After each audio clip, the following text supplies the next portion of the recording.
Hello, everybody, and welcome to another episode of the Charm City Sideline podcast. I am Zach. My co-host is Bradley, and happy day one of free agency day. A lot of stuff happened, and it didn't necessarily mean a lot of changes to the Ravens roster, maybe from what last year looked like to this year, but a lot of news to break down. An awesome day all around. I was totally dialed in on the Pat McAfee show, watching them with Adam Schefter break all this news. They were having great reactions. It was so much fun. It's a great day, but for some reason today was a weird vibe as a Ravens fan. Seeing, we're gonna list them off here this episode, but countless names that you would have thought are crucial to our depth as a group, but we'll have to see, man. Brad, what were your thoughts on maybe a different signing? Maybe not necessarily the Ravens. Any feelings through day one? I was talking to our guy Dawson earlier about this, who's in the chat. Shout out. Good timing. Um, it felt like today was busier than normal. Like in terms of first day of free agency, today felt like more was going on than I'm used to. Maybe that's just because the Ravens had more pending free agents than they normally do. Oh yeah. But I really felt like in the first hour and a half to 2 hours of the tampering period, there were like a lot more signings than I'm used to. I don't know if that's just because I was more locked in this time or what, but super busy day. My thumbs are sore from posting so many times on Instagram. Yeah. My dad, I was actually talking to my dad. Imagine how sore like Adam Schefter's thumbs are. Oh my. Like he's got to be, they're probably in ice tonight, to be honest. He's probably icing his hands. I can't even imagine. But crazy day, definitely.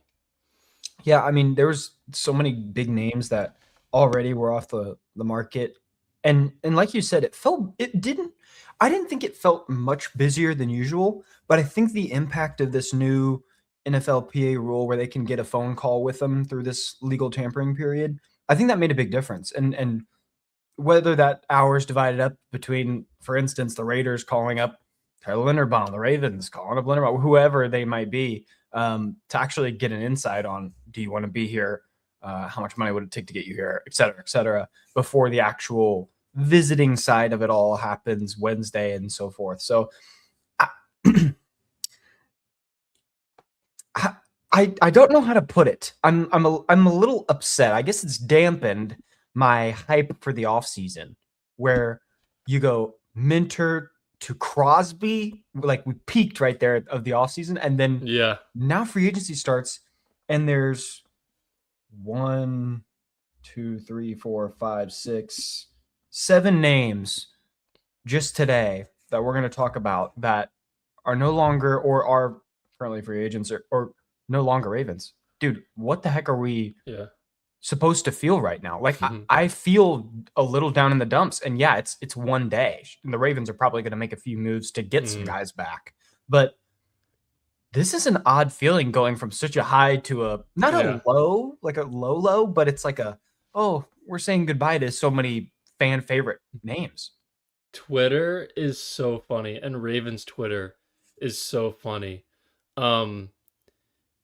Because I know that like 95% of the Ravens fans on Twitter are like half trolling. Like I know they're disappointed with what happened today, but I know that they're all smarter than that. And like we all know that the Ravens are going to make moves later this week. And honestly, I think, when has EDC ever made a move day one? Like they signed John Simpson today. I just think the Ravens had so many pending free agents. It feels weird, and it feels like they're losing a lot of players. I don't feel too bad about the players that they have lost today. And we'll get into it, my negative / concern is just about the offensive line. Other than that, like Kolar leaving, Draymond Jones leaving, likely Washington Stout, like I don't really mind those things happening. I'm just concerned about center and guard and what the offensive line is going to look like in August, because there's not really a great center available still. There's Elton Jenkins from Green Bay. He is a better guard than a center, but he's played both, so like that is sort of an option as Don C pops in here. What's up, Don C? Um, but yeah, we'll get into all of it. But I think obviously the sky is not falling. I will say Ravens Twitter is very funny. I've been laughing out loud all day, looking at tweets from guys. Um, but I think a lot of it is trolling and just trying to get engagement. And how I felt genuinely about the offseason up to this point, even the 50-50 shot of retaining someone like Linderbaum that literally was 50-50. Like we kept saying, like through polls with you guys and me and Bradley both having our own opinions on it. Like we just had so many times where it just didn't feel like even a little bit of nervousness about the offseason. And seeing so many names fly off the board that, yeah, we could not pay. I'm not saying, yeah, oh man, you should have paid this guy and Likely and Linderbaum. You should have got all of them. We just don't have the money to do that. But the big fish of the offseason being Crosby meant a lot more names of the Ravens weren't going to be here. So let's start going down the list. It kicked off 12 p.m. Eastern, and almost immediately, Draymond Jones signed a 3-year, $39 million deal with the Patriots. Yeah. An interesting one because you and me had talked about retaining him. The idea of retaining him sounded good, and he goes real fast. Yeah. Maybe that's the most money he was going to get offered. I know he was joking on Twitter about like there's some, I don't know what page it was, like he's expected to get $20 million a year. No, that's completely crap. And he even said that too, which was funny. But flies off the market immediately. Yeah. That kind of sucked. Like immediately, like oh dang. Also felt like a Patriots thing to do. Yeah. Swipe someone up real fast. Draymond Jones, like I didn't really think about it prior, but he is such a Patriot. Like he fits what they do on defense so well. And I saw multiple reports from different insiders that the Ravens made a pretty aggressive play to try to keep Draymond Jones, like past couple days and today. Like I think even after trading for Max Crosby. So they obviously liked what he was able to do the second half of last season. Obviously, I think $13 million a year is probably too steep for gonna be maybe your number 3 pass rusher on the edge, maybe number 2 run defender. Yeah. I'm happy for him. I think he also was probably willing to come back to Baltimore. I think the Ravens, I'm completely making an assumption here, maybe offered him $9-10 million a year, and he took the better deal with the Patriots. It definitely sucks a little bit. If the Ravens were to have made that signing, they would not need to touch edge literally until week 1. Like it would be completely done. Yeah. So that was the upside of trying to get that done, but overall, obviously not terrible that he went to the Patriots. Yeah, and that was just a sweet start to free agency, and like you said, it's such a Patriots move. Like what I want to talk about, basically leading into the next person we're going to be talking about, which is the Ravens' first signing, which was pretty quickly. I think Great Unknown also said in the chat, like he has such a great attitude. He really matched the Ravens like culture in what we're hoping for from Crosby. And now for a signing like John Simpson, who gets 3 years, $30 million from Baltimore. I guess the appeal, I haven't watched any film on him. We obviously know John Simpson, but I wasn't thrilled at this immediately. This didn't feel like one of the bigger fish to catch in the interior offensive line group. And I don't think he had a great season last year. I think some people just ranked him among really the median of interior offensive guard play or just guard play in the NFL, whether it's rankings, whether it's PFF stuff. PFF actually was a lot more harsh on him, but obviously it was the Jets. So like if the appeal to someone like Simpson, which I saw a video of him like shutting up the crowd, like pointing at the crowd, like telling them to shut up or whatever. I'm like, you know what, that sounds kind of fun to have. But for the same reason you lose out on Dre Jones, like you want that attitude, and you sign someone like um, Simpson to be that attitude, but on the offensive line. Like I was just puzzled by this number, given that a lot of other very quality, high value guards that you and me considered high value guards went for close to the same range, if not a range that was 5 million more, and we would have definitely said yes. Yeah, I agree. It's not so much the John Simpson signing that I dislike. It's the fact that you give John Simpson $10 million a year when David Edwards, Bills guard, who I think is a much better player, goes to New Orleans for $15 million a year. I would have done that instead. And then I think, a few hours ago, a bit later this evening, Isaac Siamalu from Pittsburgh Yeah. where did he go? Do you remember? Arizona. Arizona for like 10.3 a year, something like that. Yeah, good number. And that's Pro the same Bowl. deal Pro Simpson Bowler, got. right? And Isn't I'm not, Siamalu a Pro Bowler? he might have been, but like I think if you take out the injury proneness of Vera Tucker, Siamalu is probably the best guard on the market, maybe behind David Edwards. But like, I don't know if DaCosta didn't know Siamalu's market or what, but like, I would have much rather gone for Siamalu for this basically the same contract that Simpson got, because I think he's a much better player. We don't know what Doyle and what Ledford's input has been. That's true. But yeah, I guess I don't really agree. I'm not like mad at the Simpson signing. I guess I'm kind of just a little confused. Can I tell you what I'm most confused about? Yeah. Day one signings are just not a thing for the Ravens. Yeah. You said at the very beginning.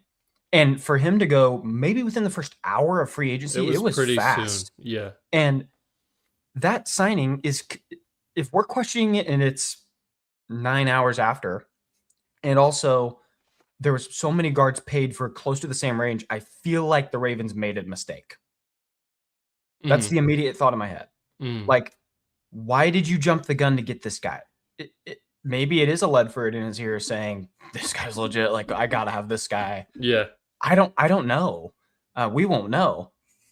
I just found it so interesting. They would go so fast, jump the gun and get him when a lot of other guys were available. And even later on when guys are released in trade talks by the end of the day now. Yeah. I just don't get it. Yeah, it's a bit perplexing. In terms of like Simpson, the actual player, obviously was with the Ravens in 2023, started 17 games. He started 17 games 3 years in a row. So has stayed healthy, primarily a left guard, so he will be their left guard next year. So the spots you're looking at right now are center and right guard, the open spots on the O-line. I feel like I've watched a bit of film on him just, today since signing him. He definitely has, first of all, I'll definitely say this, much, much better than Pelele and Voorhees, obviously. You're going to pay a guard $10 million. They're obviously going to be better than those two. He is like a solid player that has a lot of penalties. I think he's led the NFL in penalties over the last, or holding penalties over the last 3 years, if not second. I think he had 10 holding penalties last year and 17 starts, which doesn't sound like a lot, but it really, every other game you have a holding penalty and it causes a 1st and 20. That's pretty detrimental. He is very ferocious. The Ravens' offensive line last year was so soft. They were so soft. Yeah. Yeah. Linderbaum, we'll talk about him, is not a malicious guy. And then Voorhees and Pelele are just not movers. It doesn't seem like Pelele and Voorhees love playing football. John Simpson is addicted to hitting people. And he has so much fun plowing people into the turf. And that gives me hope that we at least are getting some ferociousness back on the offensive line. He is definitely a lot more impressive in the run game than the pass game. I'd say he's definitely an above average run blocker and then maybe a bit below average of a pass blocker. But still, it's a night and day difference between what we saw from Voorhees and what we're going to see from John Simpson. 2024 with the Jets, he was very good and didn't have as many penalties and fell off a bit in 2025. And he's only 28 years old, so we'll see if Ledford and Doyle can sort of get him back to 2024. Even if we get 2025 John Simpson, he will be much better than what we had this past. Yeah, especially one of them. We got a super chat from Mad Rost. Appreciate you.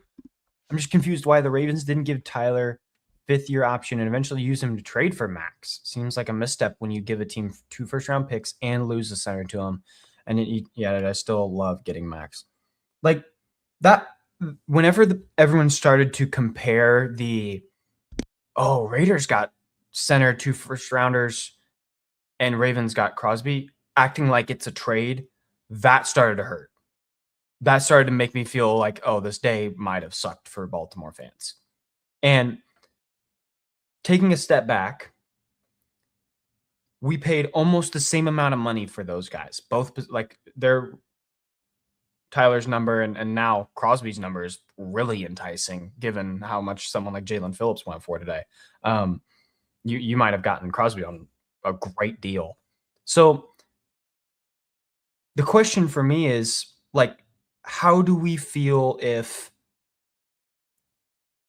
the Ravens are adding a piece that is a superstar in where we've begged for years in an edge in Crosby, compared to the Raiders overpaying by a lot to get an offensive lineman to shape their future and their team?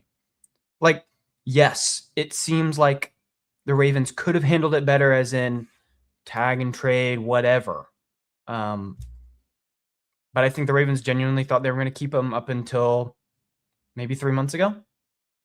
Like, it was really in the cards. They really had an enticing offer, and it seems like it slipped away as the market, especially teams like the Commanders and the Raiders, who were willing to throw big bags in order to reshape their offensive line. Like, you can't undersell how big of an impact getting a perennial Pro Bowl center, or just let's make it even more just outside of the box, a perennial Pro Bowl offensive lineman to your group, going with the number 1 pick quarterback. Like, there's so many levels to it for the Raiders where this is a good move for them. But I absolutely think it evens out when you're just talking about needs for the Ravens, what that number looks like for Crosby, and the fact that it is just free agency. It hurts so much, but I totally understand, like, the feeling, because I had this feeling reading everyone's thoughts about it, and I'm like, oh, it's hard to swallow. Yeah, it's definitely tough seeing Linderbaum go. We sort of felt, last night we both kind of agreed like 40% chance he stays in Baltimore. We kind of felt about that. Obviously, the Ravens weren't going to go $27 million a year. I believe the most they offered him was a 4-year, $88 million deal. I know they offered him a 5-year $100, and they offered him a 4-year $88 million, which would have been, I think, 22 a year. So EDC was willing to go up to 22 per year for Linderbaum. We both agreed we'd probably only go up to 20, maybe 20.5. So I don't think there's any blame to go on DaCosta for this. Obviously, he got paid $9 million more AAV than Creed Humphrey, and I think Creed Humphrey is like not a tier above Linderbaum, but there's at least a bit of a gap between them, in my opinion. Yeah. And $9 million more than Creed Humphrey, it's insane. And at the same time, I don't think it's necessarily a terrible move for the Raiders, because they have so much money, it doesn't even really matter the difference of $3 or $4 million per year to a center. And I think he's going to be very helpful for Mendoza. And this is true comment from Henry. Ravens are going to get a 3rd-round pick back next draft. Oh, yeah. For losing Linderbaum. So you also factor that in. And it just sucks now because you have no one at center and you have you have Emory Jones at right guard, but you don't feel great about the O line right now. And I don't know exactly what they're going to do. Lloyd Cushenberry is still available. I think Luke Fortner is still available, but like you don't feel great about either of those guys. Like those guys are starters in this league, but they're not. I don't think they're top 16 centers. I think they're 17 to 32 ranked centers. Um, so we'll see what happens with that. I don't know, but like Linderbaum, the Raiders made Linderbaum not just the highest paid center ever. They paid him more than any guard in NFL history. So, like the Ravens had no chance here. They had no chance. Yeah. It was sad to see him go. I think that's the overarching feeling. Like I I can't justify paying him that much. I don't really know how a lot of teams could. If every team was to say that they were, I forgot who said it yesterday. Someone yesterday said it was 7% or 8% of cap Mm-hmm. for a number like this. Mm-hmm. Like 8% of the Ravens going to Tyler Linderbaum. You just can't. Yeah, you That's can't do that. no, it'd be stupid. So I think it happened, and I texted you that I'm kind of happy for DaCosta to say no to that. That feels like something Mm-hmm. he would fold under, because it's not only a great player, but also it's a guy that has grown up there, and usually they do tend to earn that second contract with the Ravens if they are that good. So I think it's him Yeah. and Mosley now that are the only first rounders that didn't make it to that second contract. Mm-hmm. So that one hurt. That one sucked. Oh But way. I'm still glad that didn't happen. Oh yeah, I guess Ole now too. But still, technically, Yeah. didn't make Yeah. it. Yeah, didn't Um. make it to the end. Yeah, and now it's like, what do you do at center, right? I mentioned Cushenberry and Fortner. Jackson Powers Johnson was the Raiders center. They said, there at least reports now are saying they're going to move him to guard, but that could maybe be a trade option. We mentioned, I think you pronounce his name, Elton Jenkins for Green Bay was released. He has played center and guard for them. Dealt with an injury last year. I think he had a major injury last year, but I don't think it's the sort of thing where he's going to be out all season. So he's an option, but it's really tough right now looking at the offensive line, and it is concerning. Like, I don't know what it's going to look like. You don't want to be, I don't know, like at this point, it feels like you may be, at least this is how I feel like they should. So if they were going to pay Linderbaum 22 million, we know they have $22 million to spend, at least. So what I would do right now is I would pay the best remaining guard on the market, Teller, Zeitler, one of those guys. They're just going to start over Emory Jones. Just that's what I would do. So you have two solidified guards now, and then your center's just going to have to be like a third or a fourth round rookie. So that's what I would do to at least put that rookie center in between two veterans. By the way, shout out to Henry. 39 viewers in here, 9 likes. If you guys want to up those likes a little bit, we'd really appreciate that. Yeah. Likes help us out a ton. Comments, live chat, obviously help us out a lot as well. But what would you do from here, Zach, with the offensive line? Well, I think that you have Voorhees and Jones with Simpson now with guards. So I have a hard time seeing them go after another guard unless he's dirt cheap. And that still becomes a concern because you have to attack center. And center then becomes an issue when it's like, oh, do you go draft? Do you put that much pressure on getting a center in the draft to then start as a rookie? I don't think they'd do that. I think what they would go after the dirt cheap center and a rookie and probably have them duke it out. And I don't feel comfortable with that, as the O-line seems to be taking a step back in quality across the board. You know, how great Linderbaum was as a center. Like we did it in our offseason mock where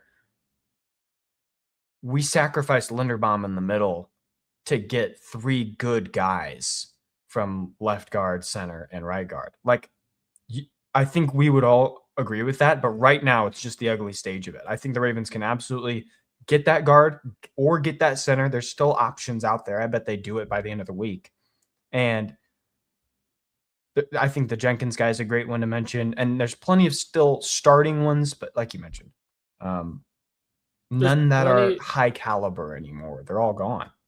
Yeah, there's plenty of guards still available that you would feel great about starting, and like not really any centers. So like that's why with who is left available, that's why I would, like I said, sign a guard, and then I like what you said, sign one of those centers along with drafting another one in the third or the fourth round, and they compete with each other to start at center. I think that would sort of give you, that'd be a good spot to be in. I think I wouldn't be worried about the O line in August if that is the route they took. Yeah, that's right. Like, if you find the quality, I'm going to say depth, but a competitive center as in a rookie to hopefully then take over that spot. Maybe he's good enough, um, given the past of drafting that hopefully Jones proves true, as then DaCosta can find these guys. But right now, that group needs help. And especially with this right side is in Rosengarten, needing a good guard next to him is crucial to continue his development. Like, we can't just leave Rosengarten over there after, again, none of them had a great year, but a bad year for the offensive line. And how are we going to go into next year saying, oh, yeah, our guard spot is just hopefully, hopefully Emory Jones is as good as we hope it as he is. Like, that seems more like last year where we were saying, Falele and Voorhees hopefully are as good as the year before, where they were improving, and they just fell off. So it doesn't seem foolproof, but I think that's the best option for the Ravens, and we'll have to see. Any other thoughts on a little offensive line talk here? I don't think so. Obviously, just hope they address it this week and don't let um the rest of the starters go. I I agree with what you said. It's like so far they're doing what we did last night. We just don't like what it looks like right now. So it's just a little bit of worry, but trust in Eric DeCosta. Trust in Eric DeCosta. And I've heard lots of reports that the draft class is actually really good looking for the interior. And then also, not just that, but tight ends. There's lots of tight ends throughout the entire draft. We're going to talk about that next, as the Giants and John Harbaugh decided to steal some Ravens today. Three of them, to be exact. Started with tight end Isaiah Likely, 3 years, $40 million. That one I kind of chuckled at whenever I saw the notification. That felt like someone joking about it a long time ago, where it's like, yeah, Harbaugh probably pushed to get Mark because he knew he'd get fired, whatever, blah, blah, blah, blah, blah. But honestly, a lot, probably too much money for Likely in my mind. And I'm sure the Giants had to outbid everyone else and got Likely in the end for a great looking offense. Like, I'm glad the Ravens didn't pay this number for Likely. I'm happy to have Mark and hopefully two rookie guys, hopefully maybe even a veteran if we find one for a good number. I'm happy to have that group because I can't pay, what is it, 13, 14 million dollars for a tight end who's never gotten over 500 yards. You just can't do that. Yeah. I guess that, like, I agree with Syndicate here. You didn't need to Me re-sign too. Mark Andrews that early, and Mm-hmm. that is what the mistake was. Because I think it would have made more sense. I felt like they panicked a little bit. Probably. If Andrews, Kolar, and Likely all hit the open market today, and they all got signed, like, so what? Like, There's still Njoku available. There's still Okonkwo available. Like they would have been We'd be okay. happy with that. Yeah, yeah. Yeah, like so I just think they made a mistake with that because I don't think they needed to pay Mark Andrews that much money. You know what you said about likely getting 13 a year. Andrews also was not impressive last season. He should not have gotten the contract they gave him either. So, and Andrews didn't even hit the open market, so we don't know what he would have True. received anyway. Um, and then I guess since we're talking about the tight ends, we'll loop in Kolar.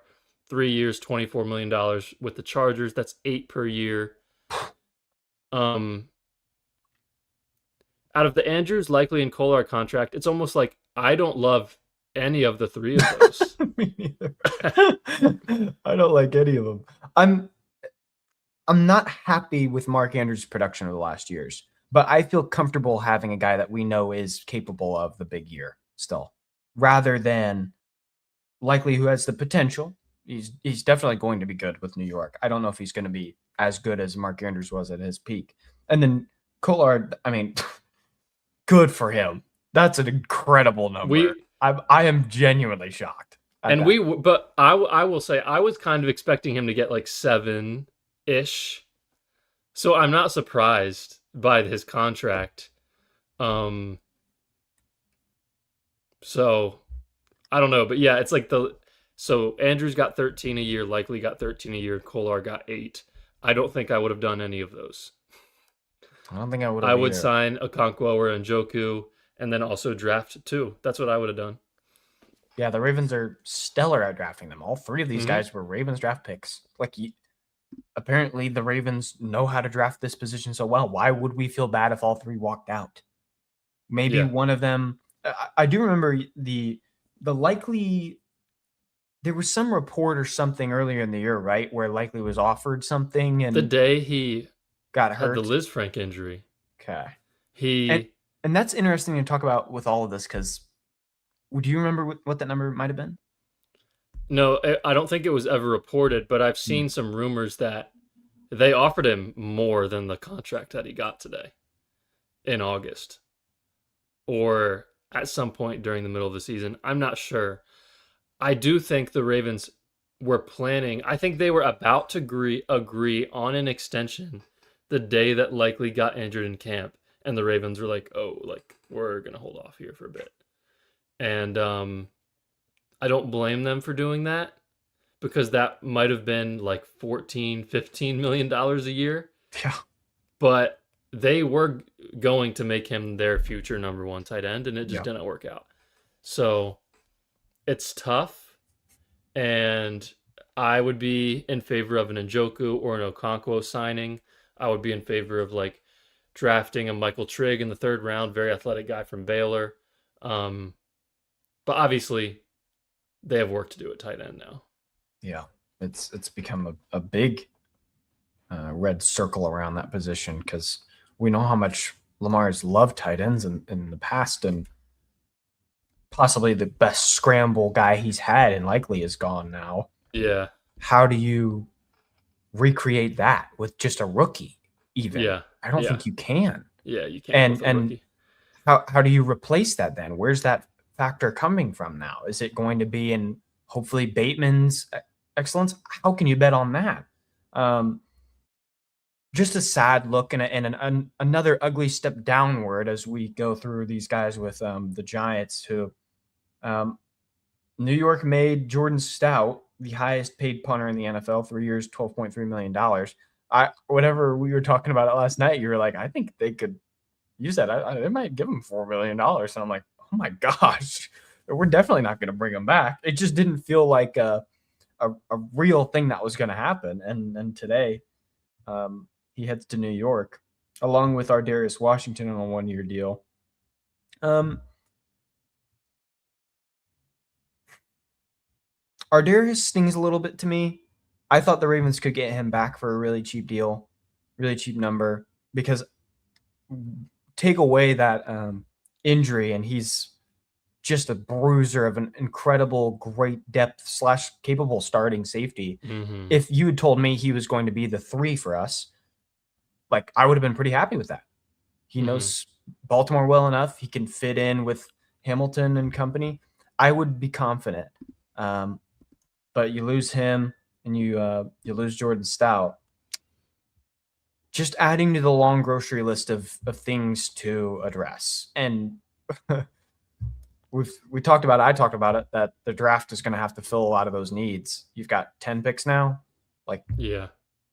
we can't be counting on 10 picks to be key contributors if we're talking about starting a number 2 and I guess 3 tight end, a starting punter, maybe a safety. And I don't know how much money we have really to mess Yeah, around with. If we we've have no already idea. spent 10 million on someone like Simpson, like I don't know.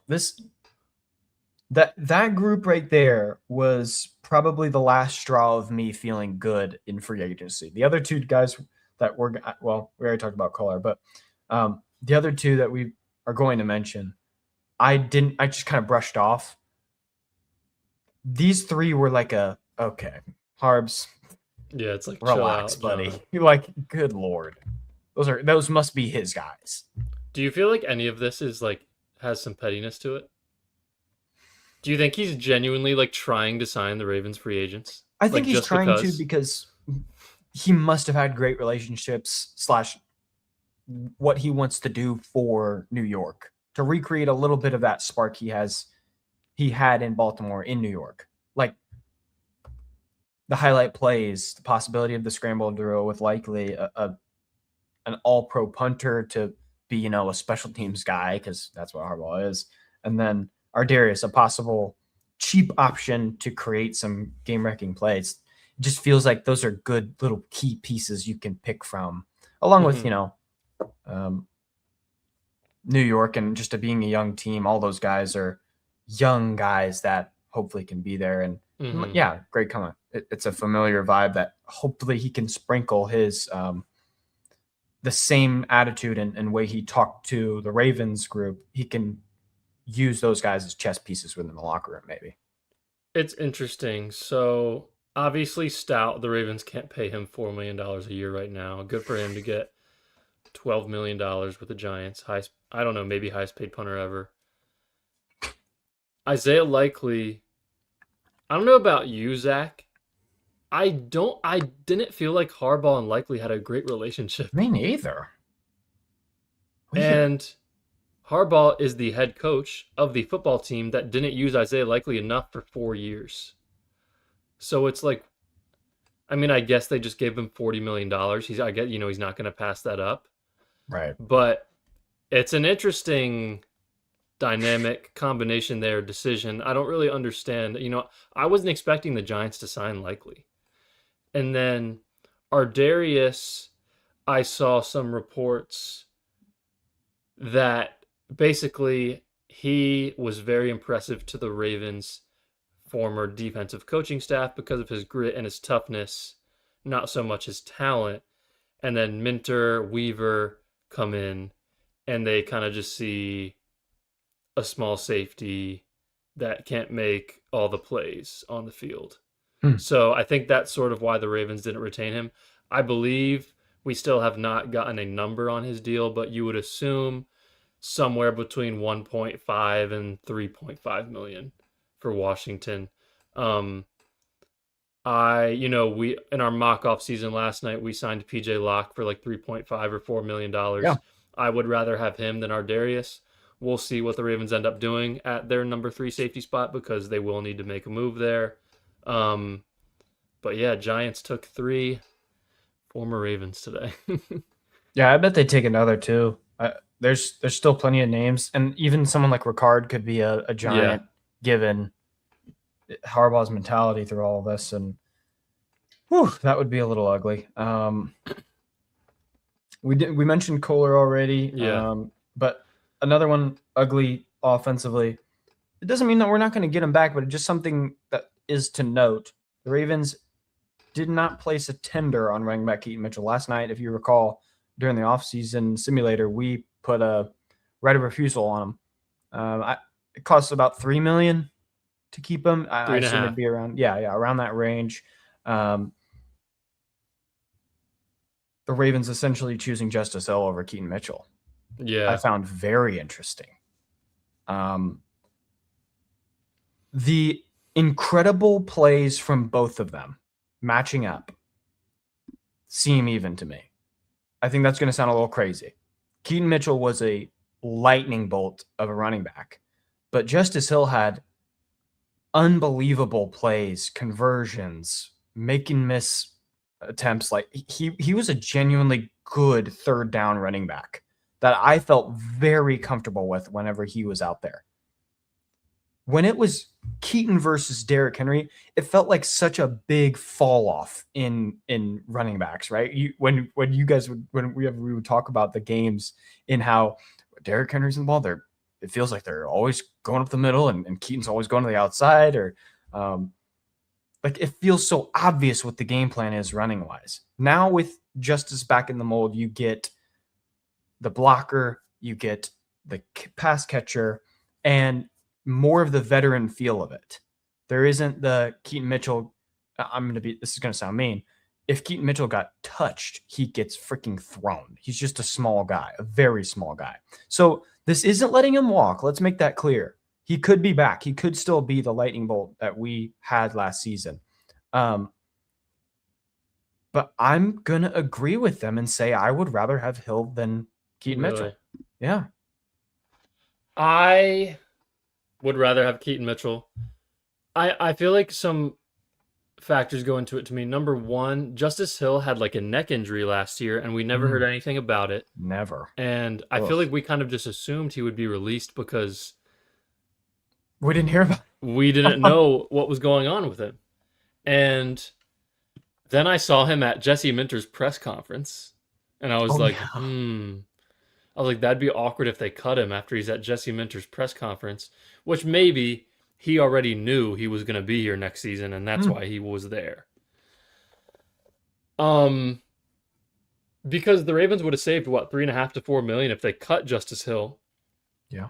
So they basically it would have been the same exact price to keep Keaton Mitchell instead of Hill. They did pick. Yeah. I know he got some hate from Ravens fans that probably don't know very much. But Rasheen Ali last year, I was impressed by. I think he improved like week by week pass blocking, and he had that 35-yard receiving touchdown against Cincinnati, Yeah. Yeah. and he made some plays. And Rasheen Ali has some juice, and he's good in the kick return game as well. And I sort of felt like Derrick Henry, Keaton Mitchell, and then Ali as your third down back because he impressed me with his pass blocking ability last year. That's sort of what I would have done, and it's kind of what I thought they were going to do. Because I think Keaton Mitchell has a lot more juice and explosive ability than Justice Hill. I'm not like pissed, but it's just not what I would have done. And that's such a great discussion slash conversation debate between the two. I loved watching Keaton Mitchell play. I would get so pumped if he got the corner on some defender. Yeah, I It was know. it was the best. Um, but I'll tell you what, I have a very soft spot for Justice Hill, as in making something Yeah. out of nothing out of the backfield on a pass. Like, I think for what Doyle wants to do, Justice Hill fills that need more than a Keaton Mitchell would. I think Keaton Mitchell is going to have a big market. People are going to want that speed. I just don't think he really fits if I'm just thinking of the Bears last year and what they did, that doesn't seem like something they would do. I think they would pick the more versatile back than just the small speedster type, which is sad because I think we're all Keaton Mitchell fans. But I'm going to be interested to see where he goes, for how much, or if he's back with Baltimore. It'll be an interesting one. Mm-hmm. Yeah, so he had the neck injury against the Jets in week 10, and we just never heard anything else about it. His So on weird. his on pace numbers last year would have been, if he would have played all 17, 39 receptions, 319 receiving yards, and then 34 carries, 175 rushing yards, um, with about 3 total touchdowns. So definitely still like normal production if he wouldn't have gotten injured. But I was also impressed by the explosiveness that Keaton Mitchell had last year coming back from tearing every single thing in his knee. And like I wasn't expecting him to look that good. And I don't know. I just would have kept him over Hill, but it's all good. I'm not a Justice Hill hater. I actually love Justice Hill. I just in terms of a business decision, that's the route Yeah, that I would have it's a gone. difficult one. It's a very Yeah. difficult business decision. So maybe they draft one really late. We'll have to see. I would knock on wood, barring a Derrick Henry injury, just a running back group of Justice Hill and Rasheen Ali doesn't sound too hot. So I would hope that they get another guy in there. Yeah. I'm not a hater of Rasheen Ali. I just don't trust him as a If Hill gets potential injured. two. Yeah, I don't love that. Um, to give you a look at the depth chart, Brad, do you want to get on that? Yeah, We I'll can. pull it up. I mean, it's interesting because the quarterback spot here, when we just look at the top, Lamar obviously you re-signed Snoop, and Cooper Rush is still on the team. Yeah, still on the team. Are they going to keep three quarterbacks, dude? I doubt it. I doubt it. Maybe he's just like a cut before the season starts kind of thing. Is that what we're I saying? guess. I don't know. Dude, that's a weird one. That is real I weird. don't know why he's still on the team, but I hopefully they know. cut him soon. Yeah, I don't get it. He needs to go back to Dallas or something, dude. Maybe he can be good there like Huntley's good here. Hmm. Running back room like we talked about, Derrick Henry, Justice Hill, Rasheen Ali. And then you get to a spot here that's empty, along with a different one we'll get to, but tight end spot with Anders, and then center. We got nobody at center. And only three guys at guard. I Yeah. guess we're technically happy if Simpson and Jones are the starters. I guess. Only that would have But been that's so if cheap. that would have been if they had a good center that I felt True. great about. With a below average starting center, I'm not okay with Simpson and Emory Jones at guard. Yeah, that's a little ugly. And I'm worried that's what they're going to do. I think Exactly. DaCosta Exactly. is cheap in this department where he can find a suitable guy. I'm going to say to start. Not that he's capable of starting, but he is going to start. And that hopefully the coaching staff feels good about it. But I think this is such a long offseason, right? You have until basically the end of April with draft and everything as well. I think the Ravens could make a trade, could do something where you see them go a little outside of the box like they did with being so aggressive with Crosby in order to find the right guy. If we get to maybe 2 weeks away and maybe Minter goes up to DeCosta and says, dude, what in the world did you give me at offensive line? This is going to be rough.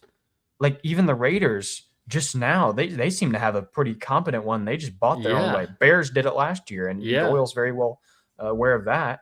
Like, I think Simpson just wasn't the we feel so good about this O-line again feeling. If he was the strong, very well known, very well advertised guard that did go, a lot of them went today. I think we're feeling okay about, we'll find a center. We'll find one. We have we have guards that can start. But Simpson doesn't push me over the edge. Doesn't push, I don't think anyone over the edge of, this is a great signing and he's going to be a great guard for us for 3 years. Yeah. That seems like a hard pill to swallow. Yeah. Especially that you don't have the center.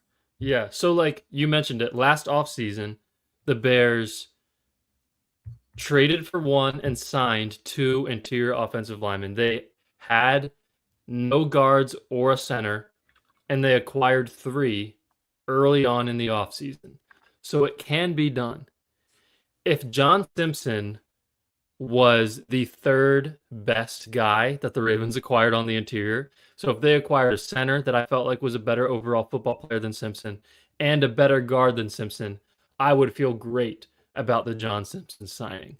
Right now, he is their tier 1 interior offensive line addition, and that doesn't feel great to me. Obviously, we are hoping, and we will be thrilled if Eric DaCosta proves us wrong. But DaCosta and the Ravens organization the past decade or so has proven that they don't think interior offensive line matters that much. It's just the truth. So I hope that we get proven wrong in that department over the next week or two, and they make some moves there. But we'll see. Yeah, and to couple it with other offseason needs, right? Look at wide receiver here. Yeah. Those 4 that are under contract for the Ravens, you don't feel great about. But I would much rather have money going to the guard position, given 5, 6, up to maybe even up to 10 million more to get maybe the solvent center or even another guard in order to really satisfy how good we need to feel about the offensive line. And that means basically going to the draft exclusively / a minimum wide receiver, minimum paid wide receiver. KP coming to y'all onto the screen, by the way. That made me laugh. We wanted to show you guys the depth chart at the same time. Yeah. Overall, I just think that the money offensively, you've put so much into some defensive spots that you feel good with whoever you get in the draft. If it goes to someone like Minter's going to get the most out of them, blah, blah, blah, blah, blah. Yeah. Offensively, though, we have a reason to feel uneasy, and I don't think the Simpson signing made you feel any better. A little better, but not a lot little. Better. But even then, PFF grades terrible. Like, it's awful. If Fa'alele and Voorhees were bottom 10, Simpson was the 11. Like, it wasn't even that great of a real move that was supposed to move us as fans.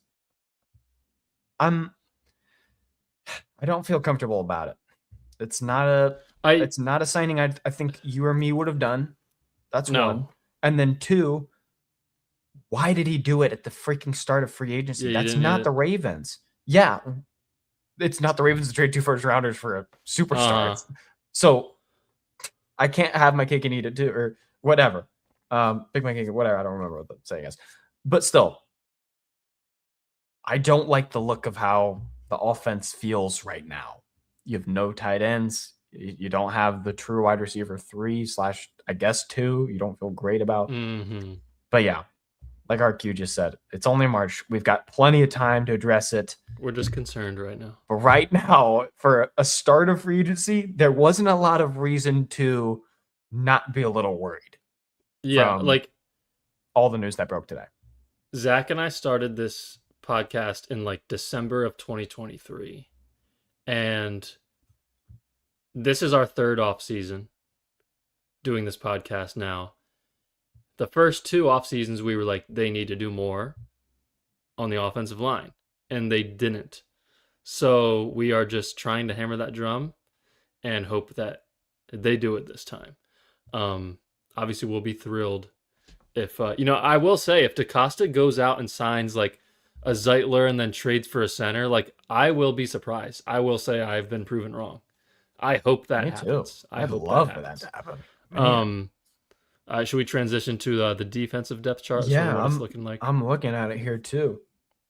Excuse me. In the D-line department, we got Matt BK, Travis Jones, John Jenkins.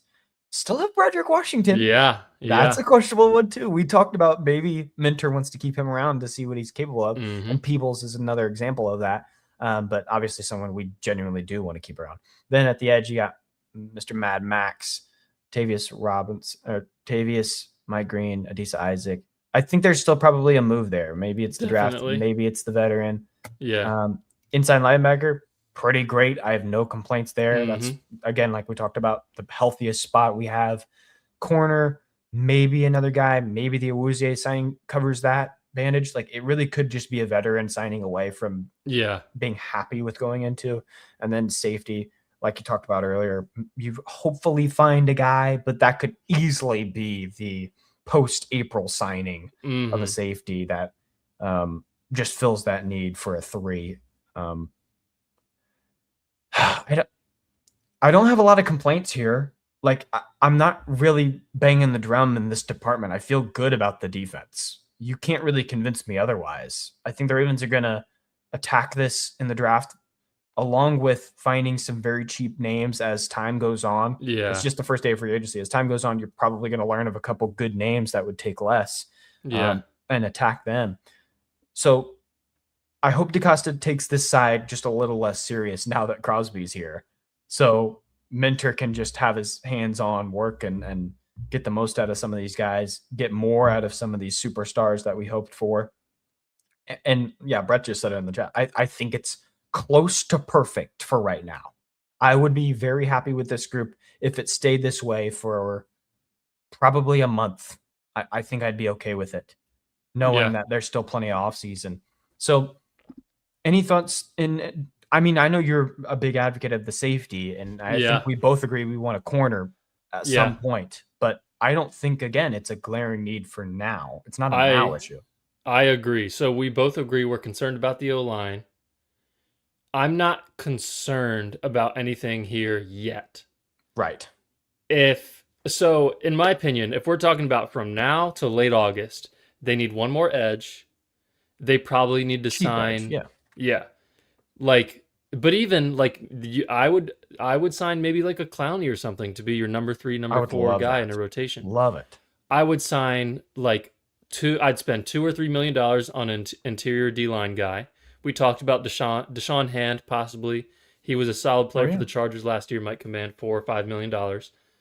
Linebacker, do not need to touch inside linebacker, in my opinion. You agree with me. No. I think you need to sign an outside corner. Like, I would spend $7-8 million on corner, whether that's 2 guys or whether that's 1 guy. So last night, Zach and I signed Awuzie and Rasul Douglas. Oh, yeah. 2 sort of cheap veterans there. Because at this point of Humphrey's career, I think he's either a safety or he's a slot. I don't think he's an outside corner anymore, which means right now TJ Tampa is probably starting. And then at safety, Hamilton, I would love for him to be in the box. So I think you need to add another safety, whether that's 3rd, 4th round in the draft, or whether that's making a similar signing to what they've done the past couple of years, where they bring a guy in June, July, August. Maybe they even bring a guy in on a cheap 1 or 2 year deal over the next week or two. But definitely, I'm not worried about defense yet, I will say. Yeah, that's the best way to say it, too. Yeah. KP actually said there's no guarantees that Teddy will be ready. Wasn't there a report that came out today that he's expecting, he's hopeful he's back by training camp or something like that? I actually didn't see that, but obviously trust your... I think it might have been The Athletic, too. That's why I'm a little... I will say, though... curious. Even if... So let's say you're right, let's say you're wrong, whatever. Trenton Simpson... I don't think people are realizing he was so good after Buchanan got injured. Like, I'd love to see him with Minter too. Yeah. So I'm not concerned even if Buchanan's not ready, because Trenton Simpson was a very, very good player after Buchanan got injured. Super chat from Mad Rasta. Adisa Isaac. Beast. IR forever. No more Washington or Kone.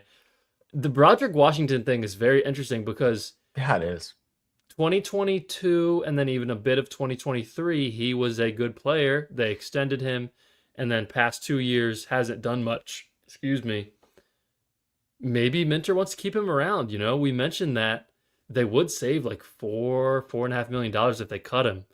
But if Broderick Washington is on the roster next year, they probably don't need to touch D-line. That's true. So we'll see about that. And yeah, Adisa Isaac, that's obvious. Even with Adisa Isaac, you usually go into the year with 5 edges on your 53-man roster. So maybe sign 2 more guys that you would feel okay with on your final roster. But yeah, appreciate the super chat. Yeah, appreciate you, Matt Rasta. Adisa Isaac is practically a ghost. You want him to play. I'd want him to play. Because he looked great in the preseason last year. But I know the front office is going to take him as a very... half and half kind of player, like literally a half player to this roster.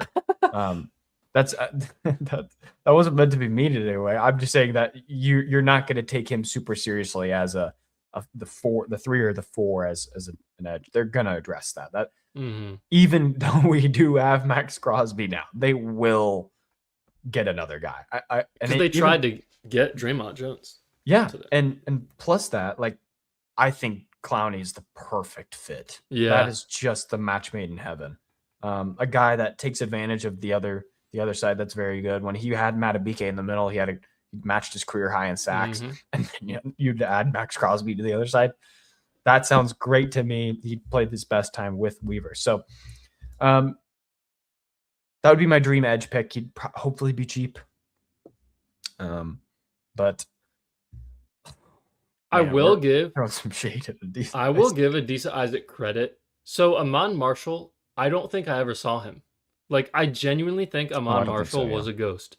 Adisa Isaac was balling out in the preseason last year. You've seen him. And Yeah, you've seen him play. we have seen him play, and he dislocated his elbow. So we at least know he exists. And he can play if he's healthy. Super chat from Matthew. What are your guys' thoughts on Lamar's contract not being done yet? I'll let you start, Zach. I have nothing but bad things to say. I'm upset about it because I'm the person that would say I don't really understand why this isn't done. Quarterback wants to be paid like the highest paid quarterback in NFL history. I would assume Eric DeCosta has offered him that. Yeah. Where does this gone wrong? If he hasn't offered him that, Lamar, I don't blame you, buddy. If it's the opposing side where DeCosta has put it on the table and Lamar has just not gotten to it, I don't get that either. They probably did do the restructure into void years kind of situation as they've spent some money already. They've probably handled it like that, where his what is it, $70 million cap hit that was supposed to be this year is 73. dragged out into a few more years, assuming that they will extend them. I just don't think that this is a big priority for Lamar Jackson right now. In his head, I don't think he was saying, I've got to get this extension done this offseason. Sure, Eric DeCosta wanted to get that done. Bisciotti talked about wanting to get that done, but they knew that they can get the money out of that contract in one way or another, and it didn't necessarily mean that we had to pay Lamar.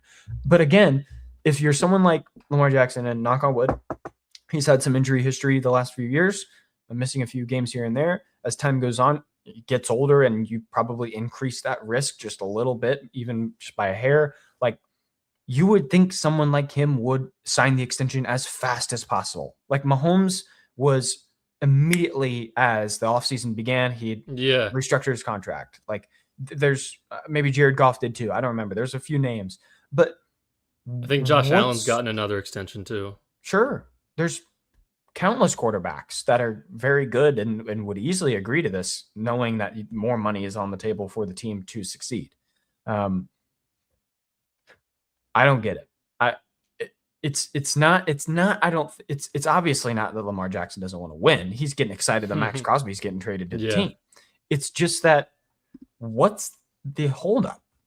I'm totally lost when it comes to that question. I do like what Priez is saying here. Like, we have talked about this. That's kind of true. In 2023, Lamar's extension was done, and then it was announced 2 days later by the Ravens. An insider never found out about it. So pretty cool, honestly. When Lamar tweeted the gif of Denzel Washington, it is possible that's when they agreed to an extension together. And just I don't know, for shits and giggles or whether it's a competitive advantage, they're just not telling anyone. That is possible. It is also possible that it hasn't been done and they have already done the restructure, and that's why they were able to trade for Max Crosby. I don't think neither thing has been done. I would assume that either an extension has been done and we don't know about it yet, or a restructure has been done and we don't know about it yet. Because I do agree with Prieza, you probably would not even be able to trade for Crosby. We've mentioned this. You can't trade for Crosby with the current cap number that they were at. You cannot. Maybe getting a little bit more money from converting Crosby's deal down. That makes it possible, but still a lot of stuff to work out. And then 3-6 had a good point. Like, how do we know the deal's not done? Yeah, we don't. I actually was very interested in this. A lot of people were interested in this on the Ravens Collective. Jeff Zrebick, reporter for the Ravens, talked about that, saying if it's been like 2 days and it gets reported or anything like that, like it can be announced, a day or so later, officially by the Ravens. because at some point the NFL Players Association, the NFL, has to actually report an extension. An extension has to be made public. The restructure Yeah. doesn't. That's Yeah. why I feel so strongly that it Yeah. probably was the restructure. The extension literally has to be made public news. So maybe that got done. Well, when was that tweet? 2 days ago? 2 or 3 days ago, I think. Maybe it does get reported in the next 24 hours and Yeah. this looks stupid.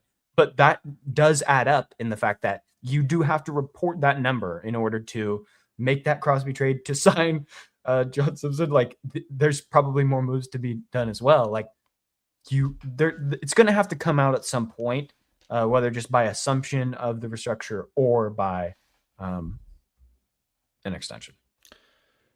Brett, I appreciate the comment. I wish we Good knew. question. I have no idea. Nobody knows. No one knows. I don't even think Brian McFarland knows. No one knows. Not even a clue. Like, seriously, I wish I knew. Not even a simple idea of it. You would think, like, I don't know, 10 million, 12 million, you would hope somehow. But we don't know if Max's number was moved around. And again, we don't have to know. That goes back to the Players Association telling us. And you don't know what happened with Lamar. And even other players on the team, right? Like we talked about Matabike as a possible restructure name. Roquan, I guess, technically. A lot of other names that we probably don't know about. So, man, Cap's an awful question. Not that question's bad. We just have no idea what that answer is. So their official cap number, if you're watching like Free Agency Frenzy or the Pat McAfee show today, when there's graphics up, their official cap number is negative 10 million right now. That is obviously not accurate because we don't know all the moves that have been made. We don't know the restructures. All of that, no one knows. Ravens beat reporters don't know. Schefter, Rappaport don't know how much cap space the Ravens have right now. So, yeah. Big Bad Wolf said on paper it's like negative 30 mil. Yeah, that's what I would have thought. Like if you don't do anything with Crosby, if you don't do anything with Lamar and everyone else, you'd think we're in a freaking ditch of cap with especially another 10 million off the board with Simpson. So or well, 10, you know, we never know how they actually make up that contract. But Bucks had a good question about Jenkins. We talked about it a little. Like I think Jenkins is such a great name to discuss because he wouldn't count against the comp formula. Yeah. I think that's the weird one. Like to say he's fits that bill is very Ravens, very DaCosta, but they also doesn't fit it given a little injury history and the fact that apparently the switch from guard to center was actually worse for him. And that people are saying he should just go back to guard. Yeah. So for the Ravens, I wouldn't be sad if you get him and treat him like a Patrick McCarry of the past, where you can use him everywhere. You probably just take him into probably May, not really knowing if you're going to put him at guard or center, and just kind of let the offseason play as it is. Feel a little more comfortable knowing you have a very capable, versatile offensive lineman to put wherever you'd like. I like the sound of that. I do too. He does have injury history. He is 29 or 30. Like, if I had to choose, I'd rather go with just like a Teller or a Zeitler and just play him at guard and then hope for the best at center. I would feel a little bit better about them than I would Jenkins. But get someone, right? Comment from Justin. What's up, Bradley and Zach? Love watching your content. We really appreciate it. He thinks we'll be fine without Linderbaum, likely Washington and other former Ravens. I agree. I'm not too concerned about anyone that the Ravens lost. I'm just concerned about what the O-line looks like right now. Timothy has a good take here. Bozeman, Skura, Linderbaum. The Ravens do well at drafting centers. Yeah, and even not like signing him. A sixth, like Skura was a day 3 pick. Yeah, I'm Bozeman might have been too.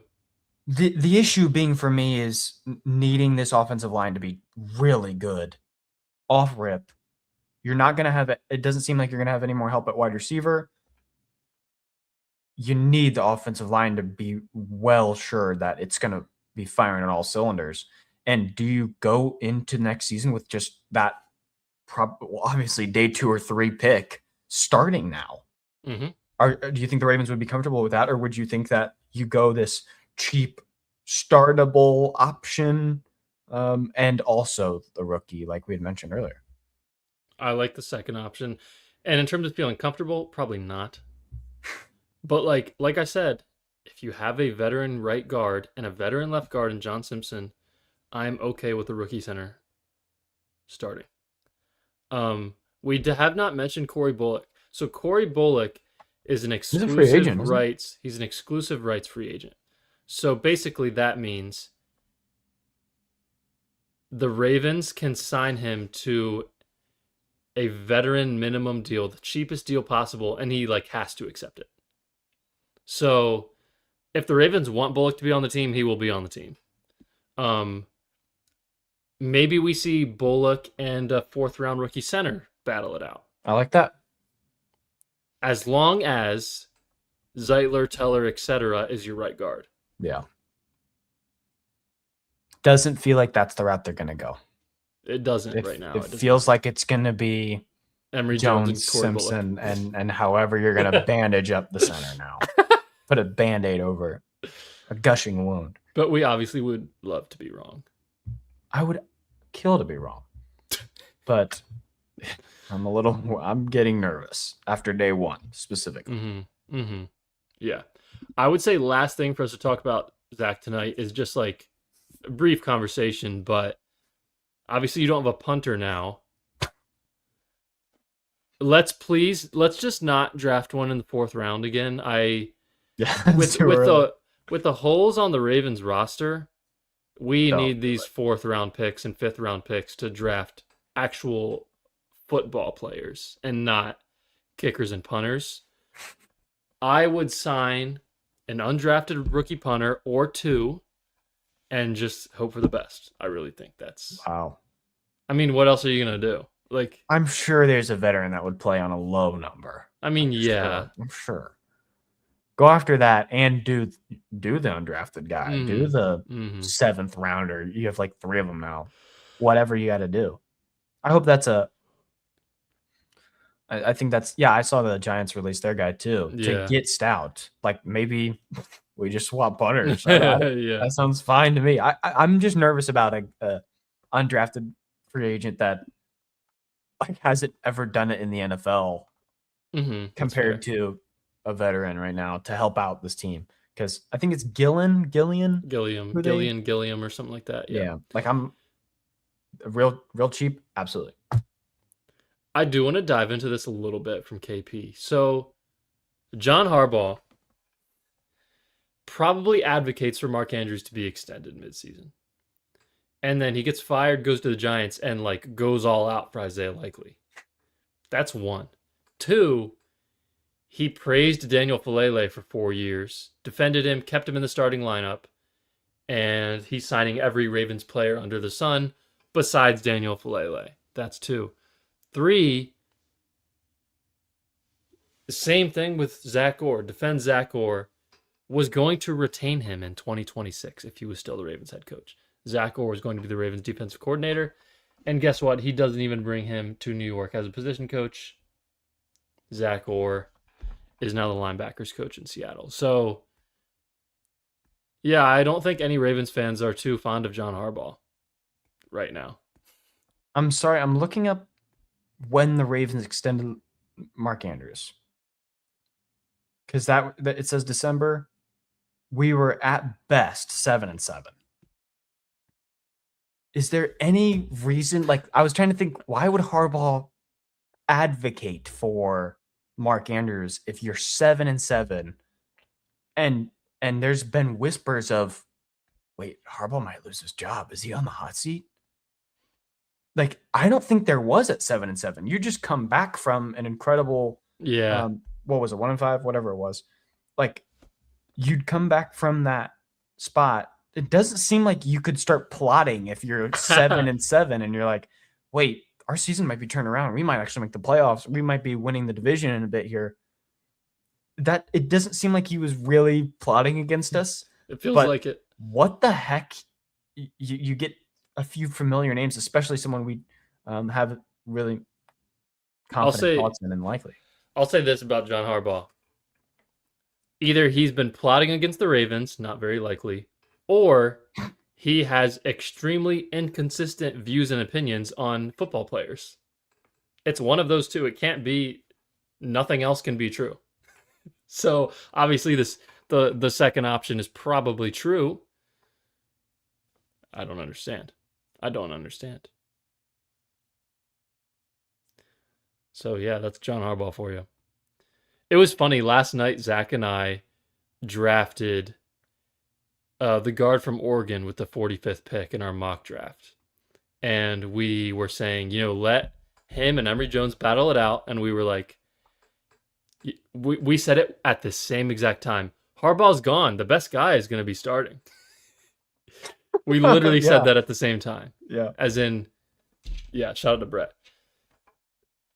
We are so used to Harbaugh just playing favoritism that Zach and I, at the same exact time, not planned, basically said, Harbaugh's gone. We can actually have a position battle and feel good about who wins the position battle. Mm-hmm. I just thought that was really funny when that happened last night. I think likely he's a great fit with what New York's going to be doing. Dart's a Likely scramble, move it and around Jackson kinda Dart are guy. like a great duo. Yeah, that's a great fit. So, not even with Harbs in the picture, I feel like that's a great fit. That's a good signing for them. They had money to put into that position. That seems the fans really wanted a legitimate tight end, and giving likely a shot to be the one. Pretty great opportunity in New York. That's one of the better spots he could have chosen with how much they're going to use him there. Yeah. Have the opportunities. Yeah. And you know what? Final thought from me. Eric DaCosta did more today on day one of free agency than he ever has. So that's number one. Two, obviously it didn't work out.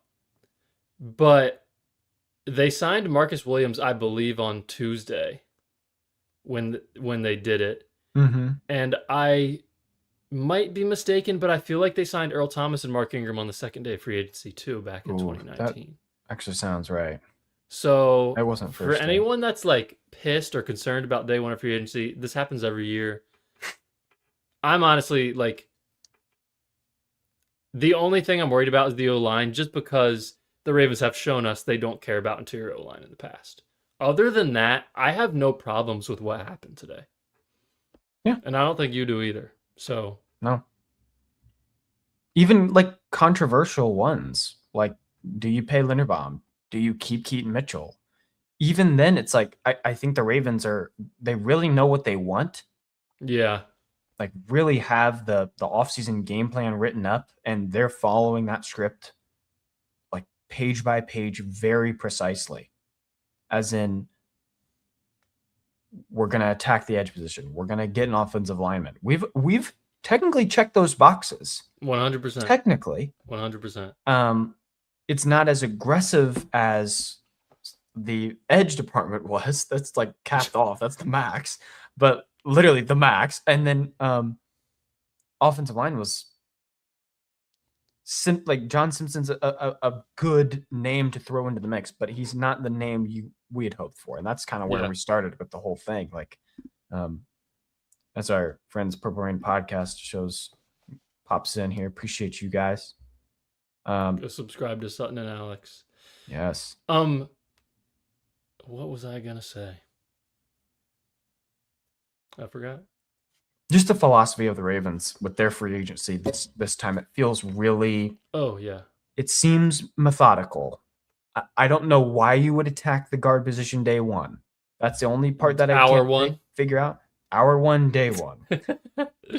It's not the Ravens to do that, but it wasn't the Ravens to do the Crosby trade, et cetera, et cetera. We'll have to see what happens the rest of this week in order to change my mind, because I think everyone just feels uneasy given how great Crosby was of an addition. That's literally S tier. It doesn't get any better than that. So to go from Max Crosby to John Simpson signing, it's hard to follow that up in any way.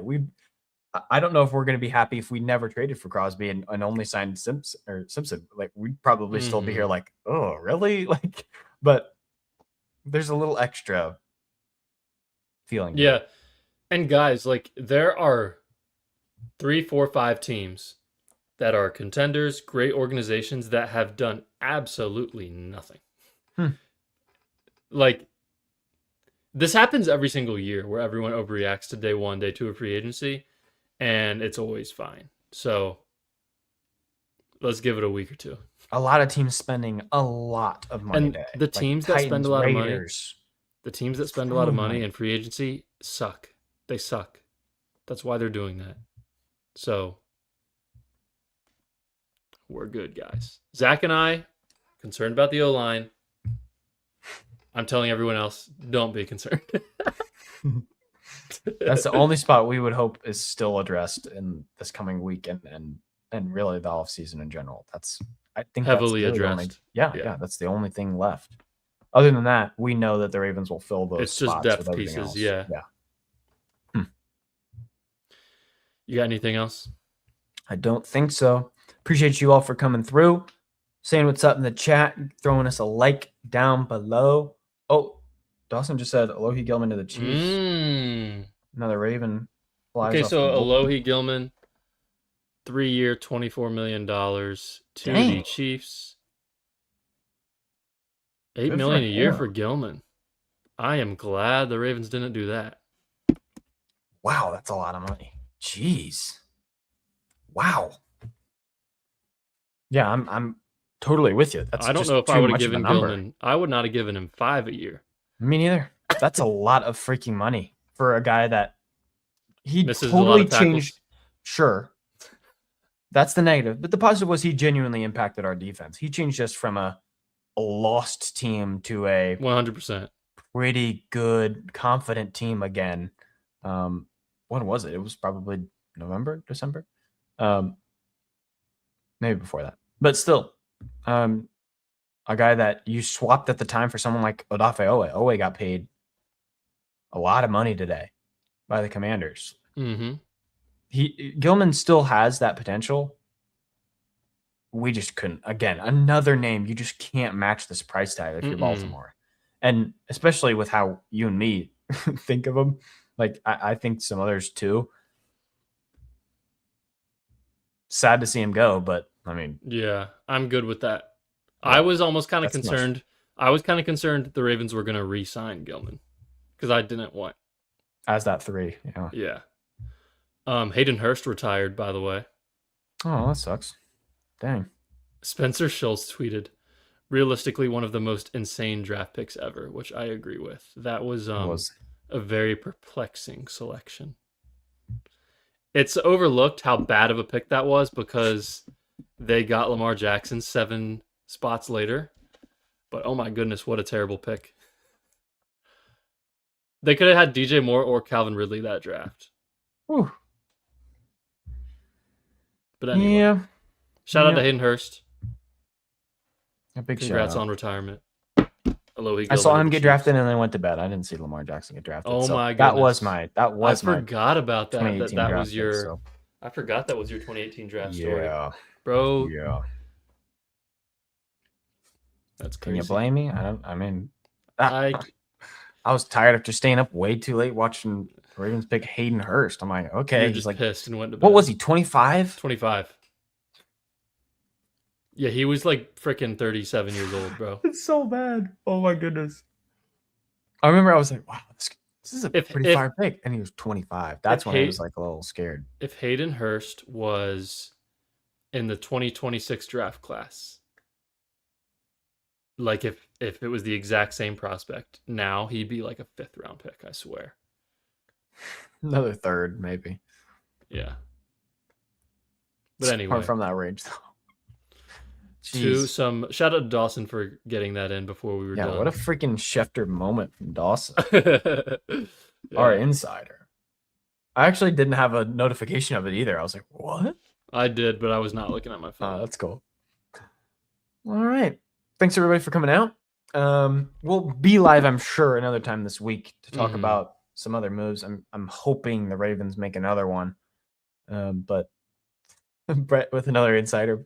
Lamar posted now on Instagram. Okay, yeah, maybe he's feeling good post extension. Hopefully. Hopefully. We appreciate you all for coming out. If you're listening on Spotify, rate us 5 stars. If you're listening on Apple Podcasts, I think they have that as well. They do 5 stars. Appreciate you guys for listening. Don C was in here, and I remember he said a long time ago that we were his mowing the grass podcast, something like that. It was really funny. And I was like, nice. Like, I appreciate all of you that we are there mowing the grass podcast, even though it's March. So yeah, big shout out. Like the video. We will, like the video. Subscribe if you haven't already. How'd you make it to the end and you're not subscribed? I don't know, but we appreciate you. And yeah, I think we'll see you guys in the next one. See you guys. Peace. Have a good one. Peace.